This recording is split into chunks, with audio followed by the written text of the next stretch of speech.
어제 우리 이동희 집사님께 유튜브 영상 하나를 받았습니다. 물론 그 전에도 저에게 보내주신 분들이 몇 분 계셨습니다. 어떤 내용이냐면 에즈베리 대학교에서 일어난 부흥의 역사, 성령의 역사에 관련된 동영상입니다. 제가 영상 하나를 한 9분짜리를 준비했습니다. 한번 벌써 걱정하시죠? 새벽에 설교도 길 텐데 9분짜리 영상까지 보면 집에 도대체 언제 가나? 오늘 아이들이 왔기 때문에 오늘은 간단하게 설교할 겁니다. 우선 영상을 한번 보시고 어떤 영상인지 한번 생각해 보았으면 좋겠습니다. 미국 켄터키 에즈베리 대학교에서 일어난 부흥의 역사, 그 현장을 다녀온 후에 그 소식을 여러분들과 좀 나누고 싶습니다. 미국 켄터키 윌모어라는 인구 6천 명의 도시, 그곳에는 에즈베리 대학교에서 일어난 놀라운 부흥의 역사, 그 역사 현장을 직접 눈으로 보고 몸으로 체험하고자 지난 월요일 일찍 비행기에 몸을 실었습니다. 루이빌 공항에 내려서 윌모어로 가는 길은 끝없는 옥수수밭, 드넓은 평원이 펼쳐져 있었습니다. 학교 근처에 도착하자 수천 명의 사람이 줄을 지어 서 있었습니다.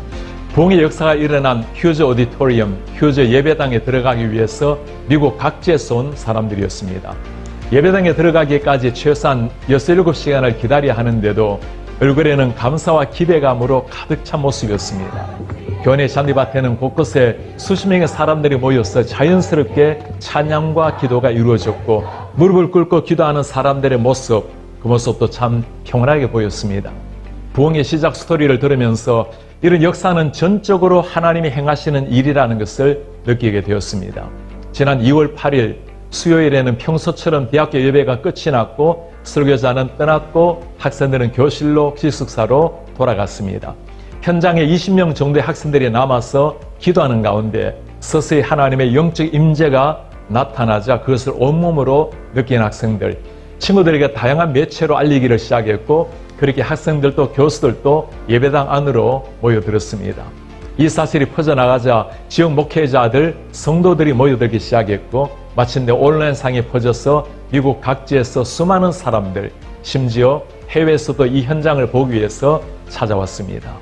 하루 코스로 준비한 걸음이기에 저는 예배당 안으로 들어갈 생각은 하지도 못한 채 이 부흥의 현장을 눈으로 본다는 것, 예배당 앞에 펜스를 붙들고 기도하는 것만으로도 충분히 감사리라는 생각이었습니다. 에즈베리 신학대학원에 다니는 학생의 도움으로 중보기도실로 들어갈 때 잠시 보인 예배당의 모습을 보면서 사진을 좀 찍어도 좋겠는가 물었더니 안내하는 분이 그렇게 하라고 했습니다. 그 말이 끝나자마자 저는 발 한쪽을 예배당 안에 넣고 셀폰으로 현장을 담기 시작했습니다. 한 발이라도 담갔으니 그 정도라도 하나님의 특별한 은혜라고 생각했는데 하나님의 비상적인 은혜로 부흥이 시작된 예배당 안으로 들어갈 수가 있었습니다. 예배당을 가득 채운 대학생들과 성도들을 보면서 마음의 흥분을 가라앉히기 어려웠습니다. 제 생에 어쩌면 다시 경험하기 어려운 영적 부흥의 현장에 서 있다는 생각 하나만으로도 감사와 감격에 젖어 있었습니다. 함께 기도하고 찬양하고 간증에 귀를 기울이면서 제 생각에 잔잔한 변화가 일어났습니다. 부흥의 현장은 어떤 거대한 역사가 나타나는 것이 아니라 너무나 조용하고 평온하고 질서가 있었습니다. 하늘이 갈라지는 역사, 폭풍우가 일어나는 거센 파도가 아니었습니다. 참석한 사람들 마음마다 차분하게 임하는 하나님의 영적 임재로 가득했습니다. 체계적인 준비도 없었지만 찬양과 기도와 예배는 진정한 마음을 담은 영혼의 울림이 온 예배당에 넘쳤습니다. Christ be magnified. 주님만이 높임을 받으소서. 이 찬양을 들으면서 진정한 영적 부흥은 하나님이 허락하시는 주권적인 은혜예요. 하나님만이 영광을 받으신다는 사실을 다시금 보았습니다. 특별한 부흥의 현장을 보려고 갔는데 제가 본 것은 하나님이 행하시는 너무나 평온하고 자연스러운 영적 임재였습니다. 부흥은 하나님이 주권적으로 주시는 은혜이지만 에즈베리 부흥의 역사 뒤편에 쌓인 기도 스토리를 들으면서 이 시대도 여전히 기도를 통해서 일하시는 하나님을 다시 한번 보았습니다. 현장에서 중국계 말레이시아 분인 홍 교수님, 닥터 홍 투 레오를 만나 놀라운 간증을 들었습니다. 미국 시카고에 위치한 트리니티 신학교에서 유학하고 말레이시아에서 14년 동안 교수 사역을 하던 중에 2015년 에즈베리 대학교의 방문 교수로 머물렀습니다. 이때 하나님께서 교수직을 내려놓고 에즈베리의 부흥을 위해서 풀타임으로 기도하라는 말씀을 받았습니다. 스스로 보수적인 신학자이기 때문에 이런 신비한 비전에 대해서 선뜻 받아들이기 어려웠습니다. 그러나 결국 몇 차례 확인 과정을 거쳐서 하나님의 부르심으로 확신하고 주님께 순종하기로 결단했습니다. 결국 2019년도에 윌모어로 이주하고 에즈베리의 부흥을 위해서 기도하기를 시작했습니다. 홍 교수님은 대화 가운데 놀라운 사실을 들려주었습니다. 2020년 여름에는 하나님이 회개하라, 부흥을 위해 기도하라는 사인을 들고 기도하라는 말씀을 주셨습니다. 그는 또 한 번 하나님 앞에 순종했습니다. 그렇게 2년 동안 그 사인을 자신의 몸 앞뒤로 메고 다녔으니 얼마나 우스운 모습으로 보였을지 충분히 상상해 갔습니다.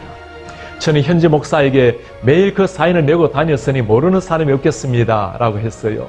사람들은 그를 샌드위치맨 혹은 사인을 든 사람, Man with a Sign이라고 불렀다고 했습니다. 홍 교수님뿐만 아니라 많은 기도 용사가 새벽을 깨워서 함께 기도했다는 소식을 듣고 정말 하나님께서는 기도를 통해서 놀라운 역사를 일으킨다는 것을 다시금 깨닫게 되었습니다. 에즈베리 대학교의 부흥이 알려지자 미국의 주요 방송 CNN, 폭스 등 다양한 방송사에서 그를 찾아서 인터뷰를 요청해 왔습니다. 그러나 단 한 번도 인터뷰에 응하지 않았습니다. 이 부흥을 가져온 분은 하나님이시고 모든 영광을 받으셔야 할 분도 하나님이시기 때문이었습니다. 저는 그의 아내에게 물었습니다. 남편이 이해하기 어려운 결정을 할 때 마음이 어땠습니까? 그녀의 대답은 간결했습니다. I just followed him. 당연히 그를 따랐지요. 그리고 한마디를 덧붙였습니다. Ultimately follow the Lord. 결국 주님을 따르는 일이었으니까요. 그 고백은 어떤 설교보다도 강렬한 울림으로 제 가슴에 남았습니다. 부흥의 역사 뒤편에 있었던 또한 스토리를 들으면서 이런 분들에게 참 고마운 마음까지 들었습니다. 부흥이 일어난 그날 설교한 분은 잭 미어크리스라는 젊은 목사였습니다. 자신은 대단한 설교를 한 것도 아니기에 속히 예배당을 빠져나왔다고 고백하는 목사님. 2주간 이어진 예배 중에 몇 차례 말씀을 전할 기회가 있었는데 그때마다 강조한 단어가 radical humility, 급진적 겸손이라는 말이었습니다. 이 부흥은 전적으로 하나님이 내려주신 선물이기 때문에 누구도 관심의 대상이 되어서는 안 된다는 말이죠. 오직 하나님만 영광을 받으셔야 한다는 말씀이었습니다. 에즈베리 대학교의 부흥이 알려지자 미국 전역에서 유명 목사들, 유명 찬양 인도자들이 접근하기 시작했습니다. 그러나 학교는 그 어떤 알려진 목회자나 찬양 인도자를 세우지 않고 평소처럼 지극히 평범한 분들이 계속 예배를 이어갔습니다.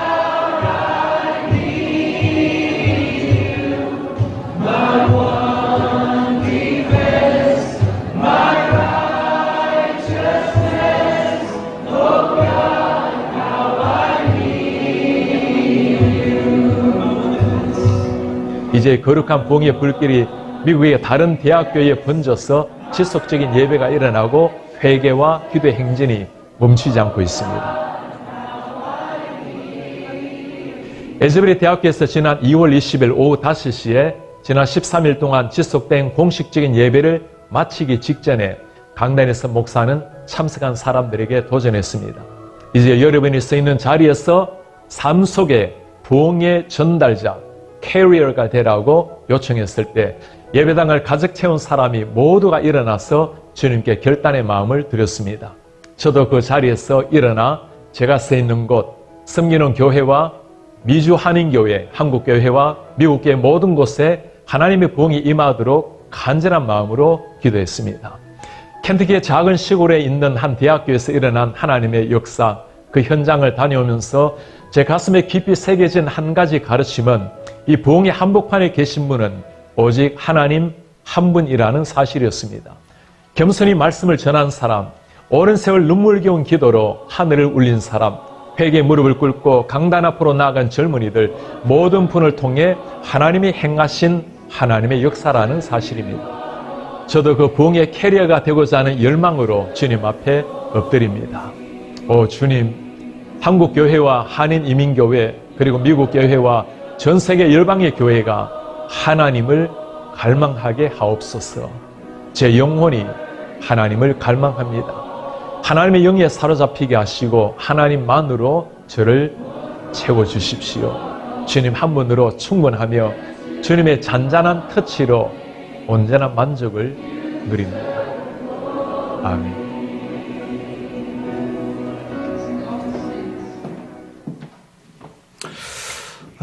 네, 영상 잘 보셨지요? 미국의 켄터키라는 작은 마을에 에즈베리 대학교라는 작은 학교 채플 시간 이후로 13일 동안 예배가 24시간 멈추지 않고 진행되었고, 결국 학교 측에서는 학교 여러 가지 일정과 학업을 위해서 중단하고, 그러나 그 중단이 미국 전역으로 퍼져나가면서 그 부흥의 역사가 일어나는 영상입니다. 이 일을 놓고 좋은 얘기도 있고 나쁜 얘기도 분명히 있습니다. 그런데 저는 이게 좋으냐 나쁘냐 판단할 문제는 아니라고 생각합니다. 제가 이 영상을 여러분에게 보여드리는 이유는 이겁니다. 과연 부흥이 뭐냐라고 물었을 때 여러분은 무엇이라고 대답을 하시겠습니까? 부흥은 다른 게 아닙니다. 부흥은 사모하는 마음 그 자체가 성경이 말하는 가장 중요한 부흥이 아닌가라는 생각이 들었습니다. 원래 오늘 전하려고 했던 말씀은 다른 말씀이었습니다. 그런데 어제 문득 이 영상을 보고 그리고 또 고민하는 끝에 우리가 이 3월 한 달을 어떻게 살면 좋을까? 부흥이 있는 한 달이겠죠. 그러면 부흥은 과연 뭘까? 결국은 하나님을 향한 우리들의 겸손한 그리고 사모하는 마음, 그것이 바로 가장 중요한 부흥의 본질이 아닐까, 이 말씀을 함께 나누기를 원했습니다. 오늘 본문 역시 하나님의 은혜와 신령한 복을 사모했던, 마음을 품었던 야곱에 대한 이야기를 우리에게 소개하고 있습니다. 3월의 목표는 분명합니다. 사모하는 마음을 품자는 겁니다.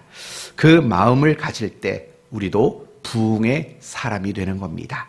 이제 오늘 본문의 말씀을 생각해 보도록 합시다. 오늘 본문은 여러분이 너무나도 잘 알고 있는 말씀입니다. 야곱이 자신의 아버지를 속이고 장자의 축복을 받아내는 장면입니다.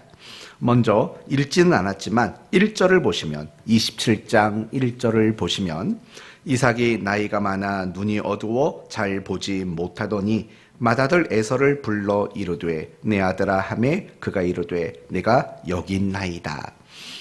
이삭이 이제 나이가 많이 먹었습니다. 눈도 어두워져 잘 보이질 않습니다. 이제 죽게 될 때가 된 것을 직감했습니다. 그래서 자신의 장자 에서를 불러서 이야기를 합니다. 사냥을 해와라. 그리고 그 사냥한 것으로 별미를 만들어라. 그리고 그 별미를 내가 먹고 너에게 축복해 주겠노라. 이렇게 이야기를 합니다. 그런데 이 이야기를 밖에서 누가 들었냐면 이삭의 아내가 듣습니다. 이삭의 아내의 이름이 뭐죠? 리브가가 듣습니다. 그리고 이 말을 자신의 두 번째 아들인 야곱에게 전달하는 겁니다. 아버지가 에서에게 이런 말을 했단다. 빨리 준비해라. 그때부터 야곱은 분주해지기 시작했습니다. 우선은 집에 있어 키우는 가축 한 마리를 잡았고 그것으로 어머니에게 맡겨 별미를 만들었습니다. 그리고 야곱은 형인 척 가장하기 위해서 형의 옷을 입었고 또 털이 없는 매끈매끈한 사람이었나 봅니다. 그래서 양털을 가지고 몸을 꾸미기 시작했습니다. 드디어 어머니가 별미를 만들었고 야곱은 형인 척 가장하는 일을 마쳤습니다. 이제 음식을 들고 아버지에게 들어갑니다. 아버지가 말씀하신 대로 다 준비하고 왔습니다. 그런데 15절, 22절 말씀을 보시면 야곱이 그 아버지 이삭에게 가까이 가니 이삭이 만지며 이르되 음성은 야곱의 음성이나 손은 에서의 손이로다. 그러면서 그의 손이 형 에서의 손과 같이 털이 있으므로 분별하지 못하고 축복하였더라 라고 이야기를 합니다. 아버지가 약간의 의심은 했던 모양입니다. 그러나 결국에는 야곱을 축복하고 말았습니다. 이제 생각해 봅시다. 오늘 이 본문의 내용을 보면 야곱을 어떤 사람이라고 말할 수 있겠습니까? 첫째는 욕심 많은 사람입니다. 왜 욕심이 많은 사람입니까? 지금 야곱이 받고자 했던 그 장자의 축복은 내 것이 아니기 때문에 그렇습니다. 원래는 누구의 것입니까? 형 에서의 것입니다. 그런데 그것을 욕심낸 겁니다. 야곱은 욕심 많은 사람입니다. 또 야곱은 어떤 사람입니까? 대단한 사기꾼입니다. 그렇죠? 여러분 오늘 본문의 내용들을 보시면 마치 한 편의 어마어마한 사기극을 보는 것 같습니다. 어머니와 함께 이 야곱이 사기를 치는 거죠. 아버지를 속이는 거죠. 대단한 사기꾼입니다. 또 야곱은 어떤 사람일까요? 대단히 야비한 사람입니다. 자신이 원하는 것을 얻기 위해서 수단과 방법을 가리지 않은 굉장히 야비한 사람입니다. 심지어 아버지가 이렇게 말합니다. 아니 어떻게 이렇게 짐승을 빨리 사냥했느냐라고 물었을 때 야곱은 뭐라고 대답을 했냐면 하나님이 은혜를 주셔서 빨리 잡았습니다 라고 하나님의 이름까지 거들먹거리는 자신의 목적을 이루기 위해서 수단과 방법을 가리지 않는 대단히 야비한 사람입니다. 그러면 이 야곱은 누굽니까? 불신자입니까? 아닙니다. 믿음의 가정에서 태어나고 자란 사람입니다. 심지어 이 야곱의 할아버지가 누굽니까? 믿음의 조상으로 불리우는 아브라함이 그의 할아버지인 겁니다. 믿음의 가문 속에서 태어나고 자란 사람이라는 겁니다. 그런데도 불구하고 욕심 많은 사람이고 사기꾼이고 대단히 야비한 사람인 겁니다. 가만히 이 야곱을 보면 이런 생각을 지울 수가 없습니다. 어쩌면 오늘날에도 이 야곱과 같은 신자들이 얼마나 많은가라는 생각이 듭니다. 교회는 열심히 다니고 믿음은 좋다고 자부하지만 막상 그 사람의 삶의 내용들을 보면은 참 야곱과 같을 때가 많습니다. 욕심쟁이, 야비하고 수단과 방법을 가리지 않고 마치 거짓말하며 사기치는 사람처럼 살아가는 그리스도인들이 너무나도 많습니다. 혹 여러분이 이 시대 야곱은 아닙니까? 그런데 분명히 오늘 본문의 야곱은 누가 봐도 윤리적으로 도덕적으로 신앙적으로 칭찬받을 만한 사람이 아닙니다. 그런데 뜻밖에도 이 창세기 27장의 말씀을 보시면 야곱이 장자의 축복을 받는 이야기를 굉장히 구체적이고 자세하게 많은 분량을 할애하고 있다는 사실을 우리는 잊지 말아야 합니다. 어떻게 보면 여러분 아브라함이 하나님께 부름을 받고 축복을 받는 장면보다 훨씬 더 많은 구절을 할애하고 있다는 걸 우리는 알 수 있지 않겠습니까? 이상하지 않습니까? 왜 이런 야곱의 이야기를 구체적으로 그리고 길고 장황하게 과연 설명하는 이유는 뭘까? 저는 그 이유가 아주 중요하다고 생각합니다. 그것은 야곱의 말과 생각과 계획과 행동과 모든 것은 다 틀렸습니다. 우리는 절대로 야곱과 같은 사람이 되면 안 됩니다. 그러나 이 야곱의 이야기들 속에서 우리가 한 가지 배워야 할 점이 분명히 있다는 겁니다. 그게 무엇입니까? 장자의 축복을, 하나님의 은혜와 복을 사모하는 마음, 그 마음 하나만큼은 분명히 우리 모두가 배워야 할 것임을 우리에게 강조하고 있기 때문이라는 겁니다. 성도 여러분, 야곱은 다른 건 몰라요. 다른 건 분명히 잘못됐어요. 그러나 정말 사모하는 그 마음만큼은 정말로 대단했던 사람이라는 것을 우리는 알 수 있는 겁니다. 한번 이렇게 생각해 보십시오. 지금 야곱이 행동하고 있는 이 모든 행동 얼마나 위험천만한 일인지 여러분 아십니까? 어머니의 도움을 받아서 음식을 준비하고 형의 옷을 입고 형인 척하고 아버지에게 들어갑니다. 만약에 아버지에게 들통이 나면 어떻게 하겠습니까? 그나마 아버지는 다 괜찮습니다. 아버지한테는 뭐 몇 대 쥐어 맞으면 끝나겠죠. 아니죠. 몇 대 쥐어 맞을 기운도 아버지가 없으셨겠죠. 그렇죠. 그냥 야단 싫은 소리만 좀 들으면 됩니다. 그런데 그런 행동을 하다가 만약에 형에게 들통이 나면 어떻게 되겠습니까? 형은 성격이 보통이 아닙니다. 아시지 않습니까? 형은 성격이 보통이 아닙니다. 만약에 그 에서와 형과 그런 모습 속에서 마주쳤다면 어떤 일이 일어났겠습니까? 이건 상상하기도 힘든 일이 일어났죠. 그리고 결과적으로 말씀을 드린다면 어차피 이거는 들통 날 수밖에 없는 일인 겁니다. 영원히 사람들에게 감추고 지나갈 수 있는 일이 아닌 게 분명하지 않습니까? 야곱이 그걸 몰랐을까요? 야곱이 그렇게 우둔한 사람이고 미련한 사람일까요? 아닙니다. 야곱의 인생을 보면은요, 야곱이 얼마나 꾀가 많은 사람이고 얼마나 인간적으로 똑똑한 사람인지 우리는 충분히 압니다. 그런 야곱입니다. 그런 위험한 것까지도 예측할 수 있는 그런 야곱이었다라는 겁니다. 그런데도 불구하고 야곱은 이런 위험천만한 일들을 시도하고 결국은 이루어냈습니다. 결국 이 모든 것들을 과연 무엇으로 설명할 수 있겠습니까? 사모하는 마음, 그거 말고는 다른 것으로 결코 설명할 방법이 없다라는 것입니다.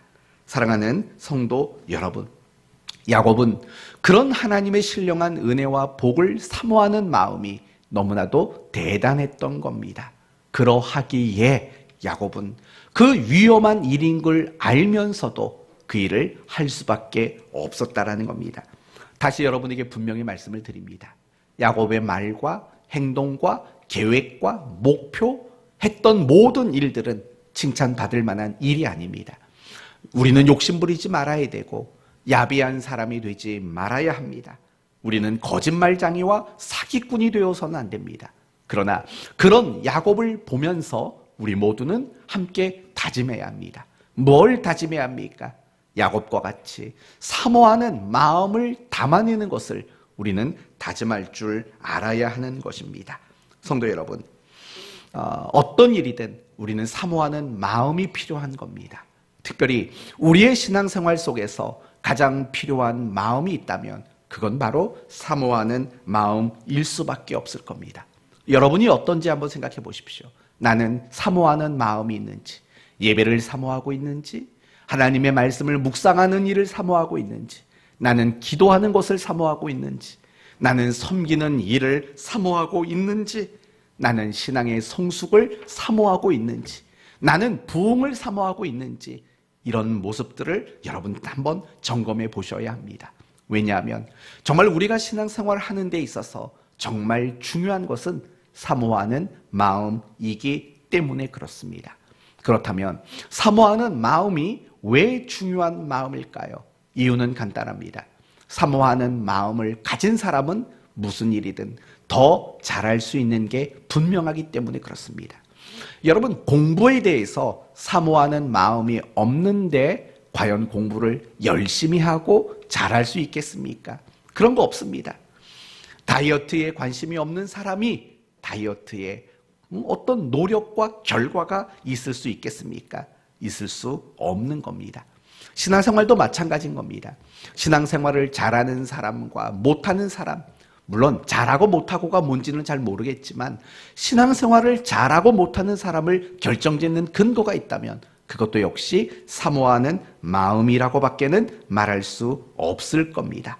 성도 여러분, 우리의 신앙생활에서 사모하는 마음이 있고 없고는 사실은 천지 차이라는 사실을 우리는 잊지 말아야 합니다. 사모하는 마음이 있어야 예배를 나오는 거죠. 사모하는 마음이 있어야 말씀을 보게 되는 거죠. 사모하는 마음이 있어야 기도하게 되는 거죠. 사모하는 마음이 있어야 내가 사역하고 섬기는 그 일이 힘들어도 끝까지 감당할 수 있는 사람이 될 수 있는 것 아니겠습니까?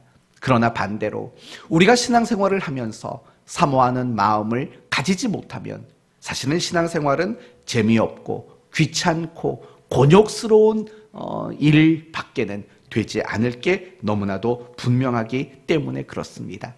여러분, 이런 말 들어보신 적 있죠? 마음은 거짓말하지 않는다. 마음은 거짓말하지 않습니다. 마음이 말이 되는 겁니다. 마음이 행동이 되는 겁니다. 마음이 습관을 만드는 겁니다. 마음이 삶을 만드는 겁니다. 그래서 마음은 결국 그 사람의 가치와 수준을 결정하게 되고, 마음은 결국은 그 사람의 인생을 결정할 수 있게 만드는 것입니다. 마음이 신앙생활 속에서는 제일 중요한 것입니다. 내가 어떤 마음을 품느냐, 그 마음이 내 신앙의 내용을 결정하는 거고, 내가 어떤 마음을 가지느냐가 내 신앙의 수준과 분량을 결정하게 될 수밖에 없기 때문에 그렇습니다. 마음은 거짓말하지 않습니다. 마음은 우리의 신앙을 성장시킨다는 사실도 잊지 말아야 합니다. 이런 말 들으면 꽤 기분 나쁜 말인데 새해 첫날부터 해서 죄송합니다. 여러분은 신앙생활을 몇 년 하셨습니까? 그리고 여러분의 그 신앙의 연수만큼 여러분은 신앙이 성장하셨습니까? 참 기분 나쁜 말이죠. 어떻습니까, 여러분은? 내가 신앙생활한 연수만큼 여러분은 신앙이 성장하셨습니까? 만약에 그러하지 못했다면 이유는 뭘까? 사실은 예배를 안 드린 게 아니죠. 성경을 안 본 것도 아니고 설교를 안 들은 것도 아니죠. 나름대로 한다고 했습니다. 근데 신앙이 자라질 않습니다. 그 이유는 뭐냐면 그 속에 사모하는 마음을 품지 않았기 때문인 겁니다. 반대로 생각해 보면 이렇게도 말할 수 있습니다. 예루살렘 교회 성도들, 사도행전 2장 이하에 나오는 초대교회 성도들의 이야기를 보십시오. 아니, 그들이 예수를 믿은 지 몇 년이나 됐겠습니까? 예수님이 공생애를 3년 했으니까 그들은 예수를 믿은 지 기껏해야 3년 남짓밖에 안 된 사람들 아닙니까? 그런데 그렇다면 그들의 신앙의 내용들을 보십시오. 재산을 팔아 가난한 자들을 위해 나눠주고, 날마다 열심히 모여 예배하고 말씀 보고 기도하고 전도하고, 여러분 예수 믿은 지 3년 된 사람들인 겁니다. 그리고 그들이 살고 있는 그 문화는 어떤 문화입니까? 유대교 문화입니다. 예수 그리스도를 부정하는 문화입니다. 예수 그리스도를 믿는 사람들을 미워하고 박해하는 문화입니다. 환난이 있고 박해가 있는 그런 삶의 현장 속에 그들은 살았습니다. 그런데도 불구하고 그들의 신앙은 얼마나 성숙하고 얼마나 성장했는지 우리는 알지 않습니까? 고작 3년 남짓입니다. 그렇다면 어떻게 그들은 그런 신앙의 성장과 그 부흥이 그들 안에 있을 수 있었겠습니까? 이유는 여기에 있는 거죠. 바로 그들에게는 대단히 사모하는 마음을 가지게 된다는 겁니다.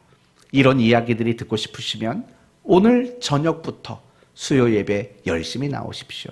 이제 오늘부터 사도행전을 강의하기 시작할 겁니다. 다시 원래대로 들어오면 이런 얘기인 거죠. 그들은 3년 남짓이라는 짧은 기간 동안 예수를 믿고 따랐던 사람들입니다.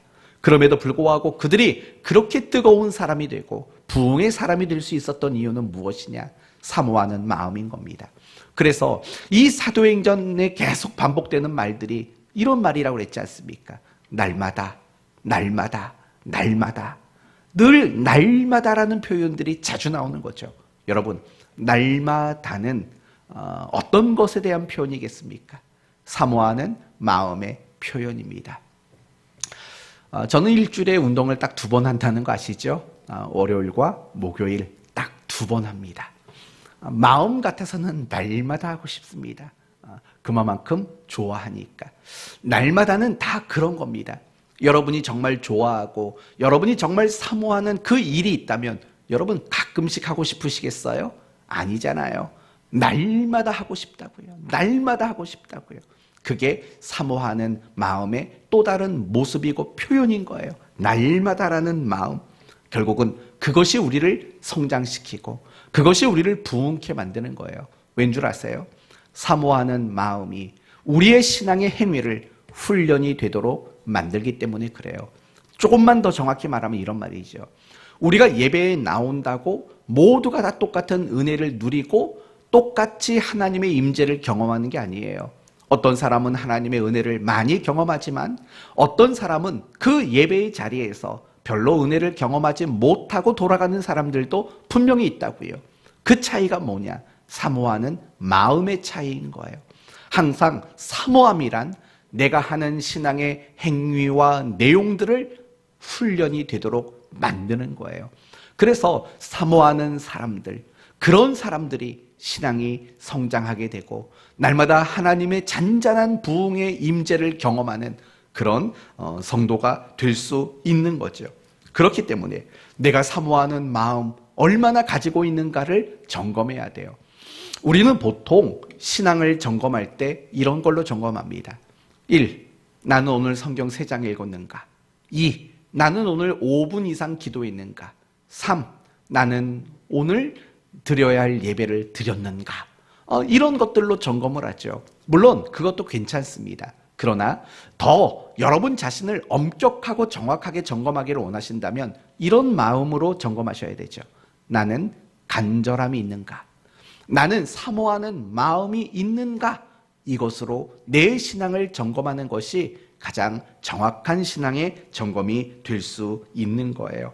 그래서 항상 여러분이 하나님의 은혜를 사모하고 예배를 사모하고 말씀을 사모하고 기도를 사모하고 성도의 교제를 사모하고 봉사의 일을 사모하는 이 마음을 여러분 모두가 가질 수 있기를 바랍니다. 그게 부흥인 겁니다. 여러분의 사모하는 마음이 없는데 여러분의 마음속에 사모하는 마음들이 생겨나기 시작했다면 바로 여러분 안에 부흥이 시작된 겁니다. 성도들 한 사람 한 사람 마음속에 정말 사모하는 마음을 가지게 될 때 그 교회는 비로소 부흥하기 시작하는 겁니다. 사모하는 마음이 없으면 그 어떤 것도 부흥이라고 말할 수 없는 겁니다. 사모하는 마음, 그것이 바로 부흥이라는 사실을 우리는 기억했으면 좋겠습니다. 어떤가요? 여러분의 마음 속에는 사모하는 마음이 있으신가요? 한번 물어봅시다. 우리 어린이들, 이제 신학기가 내일부터 시작이 된다고 이 어린이들이 오늘 나와서 하나님께 먼저 예배를 드렸다고요. 박수 한번 쳐줄까요? 네, 우리 하음이, 민우, 은채, 이 어린이들 박수 한번 여러분이 잘 벌써 쳐줬네요. 잘 치셨습니다. 물어보겠습니다. 우리 민우, 사모하는 마음이 있으세요? 그래요. 네. 우리 하음이 사모하는 마음이 있으세요? 네. 우리 은채, 사모하는 마음이 있으세요? 네. 맞아요. 우리 민우도 잘 모르겠어요 했지만 오늘 이 아침에 잠 안 자고 나온 거 보면 충분히 사모하는 마음이 있는 게 분명하리라 생각합니다. 그런 것들이에요. 신앙생활은 뭔가 복잡한 게 아니에요. 내 안에 정말 신앙의 여러 가지 내용들에 대해서 사모하는 마음, 그것이 참 가장 귀한 신앙의 원동력이 될 수밖에 없는 거예요.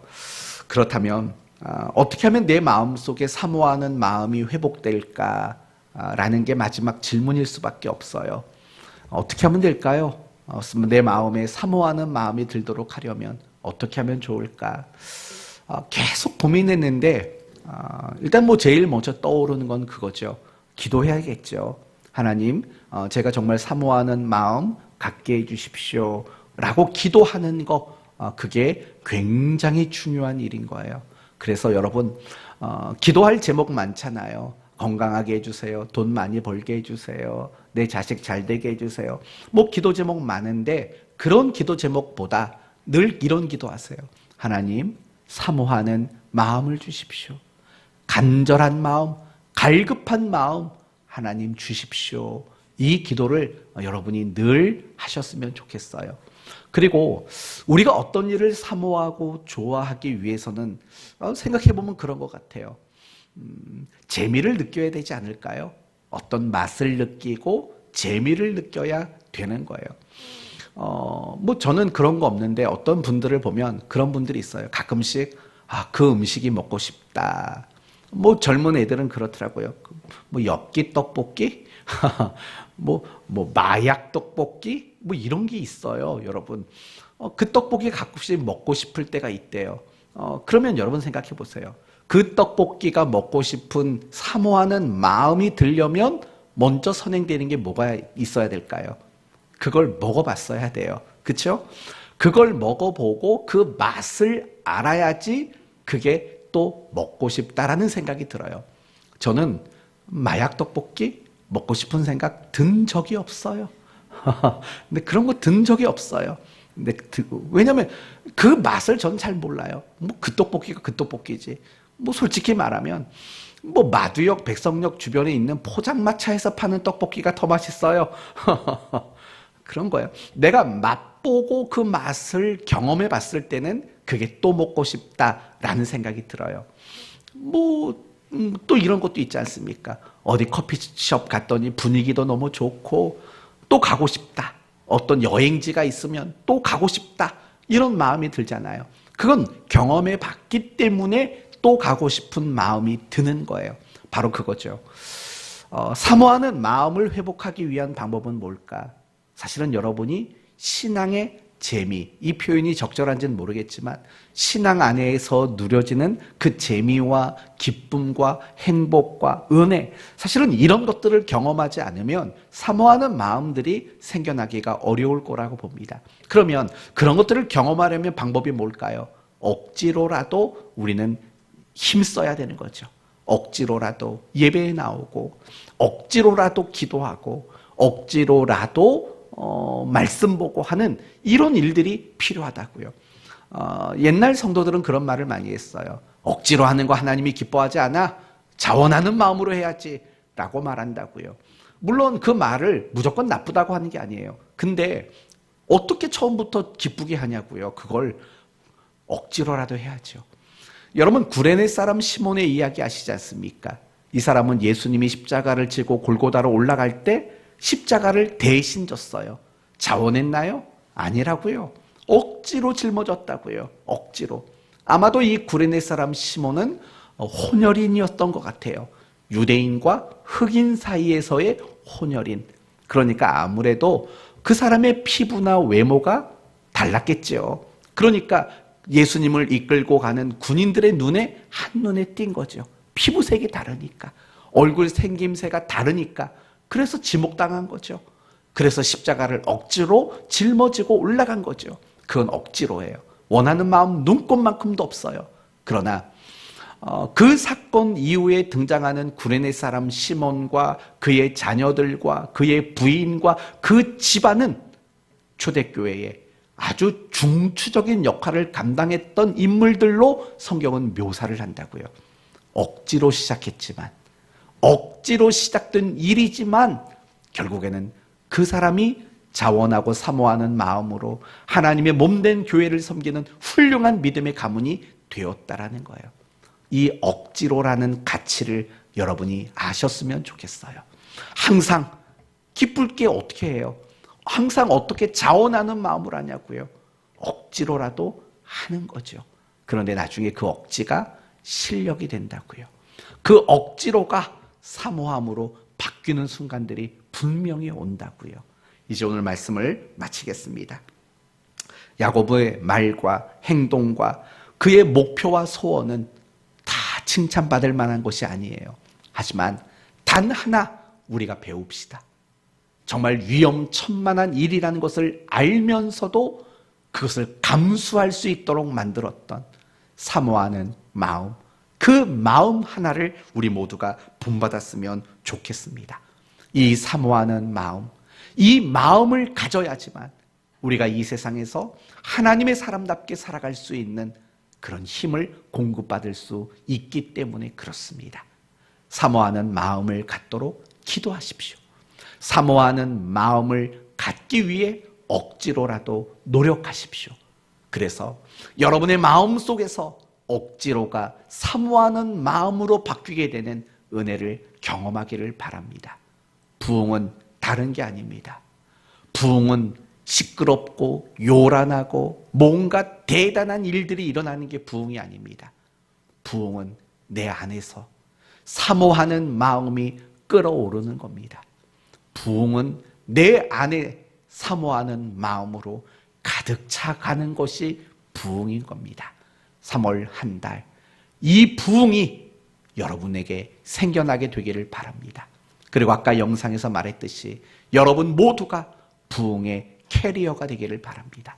여러분 곁에 계신 분들도 덩달아 사모할 수 있도록 만드는 이런 귀한 인물로 한 달을 살아가시기를 예수 그리스도의 이름으로 축원드립니다.